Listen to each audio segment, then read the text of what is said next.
Sobat Bintang, dalam bahasa Indonesia, pastinya kita mengenal kata, frasa, hingga wacana. Cara penulisannya pun pasti kalian semua sudah bisa. Tapi, apakah sudah benar penulisannya?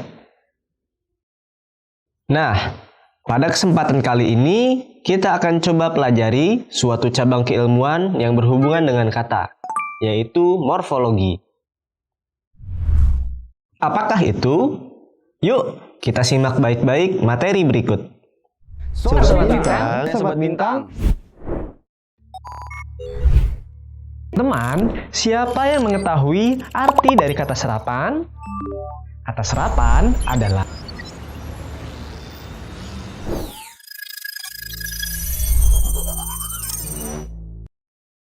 Assalamualaikum warahmatullahi wabarakatuh. Apa kabar Sobat Bintang? Kembali lagi dengan Kak Hadi di video pembelajaran Bahasa Indonesia. Pada video kali ini, kita akan mempelajari salah satu cabang keilmuan yang dipelajari dalam Bahasa Indonesia, yaitu morfologi. Apa saja sih materi-materi yang ada di morfologi? Pada materi morfologi ini, kita akan mempelajari pengertian morfologi dan proses morfologi. Pada proses morfologi ada 3 cara, yaitu afiksasi, komposisi atau pemajemukan, dan juga reduplikasi. Nah, itu tadi materi yang insya Allah akan kita bahas pada video kali ini. Untuk lebih jelasnya, mari kita simak penjabarannya berikut ini. Beberapa ahli mendefinisikan apa itu morfologi. Menurut Abdul Khair, morfologi merupakan suatu ilmu tentang bentuk-bentuk dan pembentukan kata. Sementara itu, menurut Ramlan, morfologi adalah bagian ilmu bahasa yang mempelajari seluk-beluk kata dan pengaruh perubahan bentuk kata pada golongan dan juga arti kata. Dengan kata lain, bisa dikatakan morfologi merupakan suatu ilmu yang mempelajari mengenai seluk-beluk kata dan juga fungsi perubahan-perubahan bentuk tersebut. Berikutnya, kita bahas mengenai proses morfologi. Proses morfologi adalah proses pembentukan kata-kata dari satuan lain yang merupakan bentuk dasarnya yang dibagi menjadi 3. Yang pertama, afiksasi. Afiksasi merupakan proses menambahkan atau membubuhkan afiks atau imbuhan. Afiksasi terdiri dari 5 proses. Yang pertama ada prefiks, yang kedua ada infiks, yang ketiga ada sufiks, yang keempat konfiks, yang kelima simulfiks. Berikut penjabarannya. Pertama, prefiks. Prefiks adalah awalan. Awalan bisa berupa me, ber, di, ter, pe, per, se, dan ke. Contohnya, kata main ditambah imbuhan ber menjadi bermain. Lihat ditambah imbuhan me menjadi melihat. Lukis ditambah imbuhan pe menjadi pelukis. Yang kedua adalah infiks atau sisipan. Sisipan bisa berupa L, M, dan R. Contohnya, kata gelembung ditambah sisipan L menjadi G, L, embung atau gelembung. Guruh ditambah sisipan M menjadi G, M, uruh atau gemuruh. Sabut ditambah sisipan R menjadi S, ser, abut atau serabut. Yang ketiga adalah sufiks atau akhiran. Akhiran bisa berupa i, kan, an. Bisa disebut juga ikanan. Contohnya, kata siram ditambah akhiran i menjadi sirami. Selamat ditambah akhiran kan menjadi selamatkan. Putar ditambah akhiran an menjadi putaran. Yang keempat adalah konfiks atau gabungan awalan dan akhiran. Konfiks bisa berupa berkan, beran, peran, perim, pean, dikan, dii, mekan, mei, terkan, teri, dan kean. Contohnya, kata asas ditambah berkan menjadi berasaskan. Lari ditambah beran menjadi berlarian.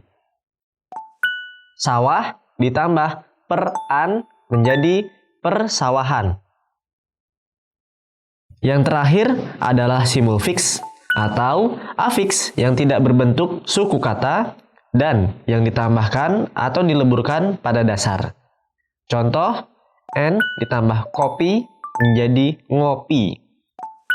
N ditambah umbar menjadi ngumbar. N ditambah elus menjadi ngelus. Bagaimana Sobat Bintang? Cukup banyak ya bentuknya? Kita coba sedikit kuis dulu ya untuk menguji konsentrasi kalian tadi. Siap? Berikut soalnya. Kata-kata berikut ini dibentuk dengan prefiks beran, kecuali A. Berpakaian, B. Berdandan, C. Bermunculan. Silahkan pilih jawaban yang menurut kalian benar. Ya, jawabannya adalah B. Berdandan. Kata berdandan, jika kita uraikan, terdiri dari imbuhan ber ditambah kata dandan. Maka dari itu, kata tersebut jawaban yang benar karena harusnya diberi awalan ber dan akhiran an. Bagaimana teman-teman? Sudah bisa ya kalian pahami untuk materi afiksasi ini? Kita lanjut ke materi berikutnya. Proses morfologi yang kedua adalah komposisi atau pemajemukan. Proses pemajemukan atau komposisi merupakan proses penggabungan dua kata atau lebih, sehingga membentuk kata majemuk atau kata yang memiliki arti baru. Proses komposisi dibagi menjadi dua bagian. Yang pertama, berdasarkan pola susunannya. Yang kedua, berdasarkan jenis katanya. Komposisi pertama, kata majemuk. Berdasarkan pola dibagi menjadi 3 kelompok. Yang pertama, pola dijelaskan menjelaskan. DM, contoh katanya, ruang bedah. Yang kedua, pola menjelaskan dijelaskan. MD, contoh katanya, rendah hati. Yang ketiga, pola dijelaskan dijelaskan. DD, atau menjelaskan menjelaskan. MM, contoh katanya, jual beli. Kedua, kata majemuk berdasarkan jenis kata.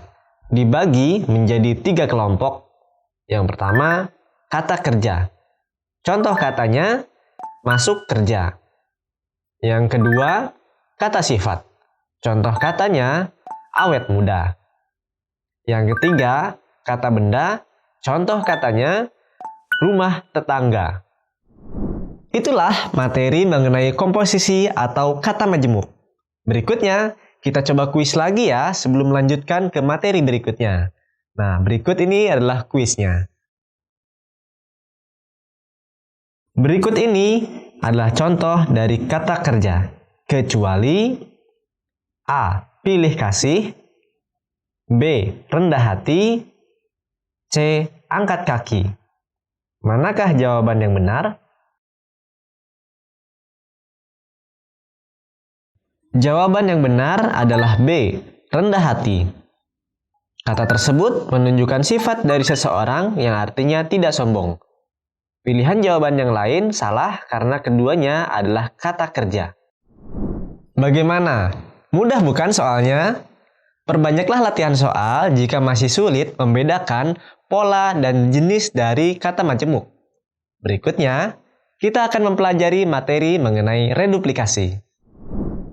Reduplikasi merupakan proses pembentukan kata ulang yang dibagi menjadi 5 macam, yaitu yang pertama, kata ulang dasar atau dwilingga, disebut perulangan utuh. Contoh katanya, meja-meja, mobil-mobil, gelas-gelas. Yang kedua, kata ulang berimbuhan adalah bentuk perulangan yang disertai proses pengimbuhan. Contoh katanya, padi-padian, memanggil-manggil, kedua-duanya. Yang ketiga, kata ulang berubah bunyi, salin suara. Adalah bentuk perulangan yang disertai dengan perubahan bunyi. Contoh katanya, lauk pauk, sayur mayur, mondar mandir, teka-teki, warna-warni. Yang keempat, kata ulang sebagian atau dwipurwa adalah bentuk perulangan yang terjadi hanya pada sebagian bentuk dasar. Contohnya, pepohonan, dedaunan, tali temali, bermain-main, tolak-menolak. Yang kelima, kata ulang semu adalah kata yang bentuknya menyerupai kata ulang, tetapi bukan kata ulang. Contoh katanya, laba-laba, ubur-ubur, kunang-kunang. Nah, Sobat Bintang, materi mengenai komposisi atau pemajemukan dan reduplikasi sudah kita bahas tuntas. Seperti biasa, kita akan coba untuk sedikit kuis untuk menguji pemahaman kalian mengenai materi tersebut. Berikut soalnya. Berikut ini merupakan kata ulang dasar, kecuali A. Agar-agar, B. Pagi-pagi, C. Rumah-rumah. Silakan dipilih menurut kalian mana yang benar.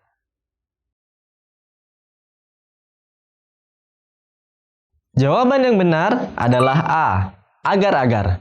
Mengapa? Agar-agar termasuk ke dalam kata ulang semu. Selain itu, kata agar-agar merupakan nama dari suatu makanan yang berbentuk kenyal. Dan untuk kata agar bermakna kata hubung untuk menandai harapan. Jadi, agar dan agar-agar merupakan dua hal yang berbeda. Sedangkan pagi-pagi merujuk kepada waktu pagi dan rumah-rumah merujuk kepada banyak rumah. Baiklah Sobat Bintang, itulah materi lanjutan mengenai morfologi. Mulai dari pengertian morfologi dan proses morfologi. Selanjutnya, pada proses morfologi ada 3 cara, afiksasi, komposisi atau pemajemukan, dan reduplikasi. Mudah-mudahan Sobat Bintang sekalian bisa paham ya dengan materi tadi. Kemudian, pada materi di video berikutnya, kita akan mempelajari materi mengenai semantik. Jangan lupa untuk menyimak video-video lain dari Kak Hadi yang pastinya sangat menarik untuk kalian pelajari. Sekian dari Kak Hadi. Wassalamualaikum warahmatullahi wabarakatuh.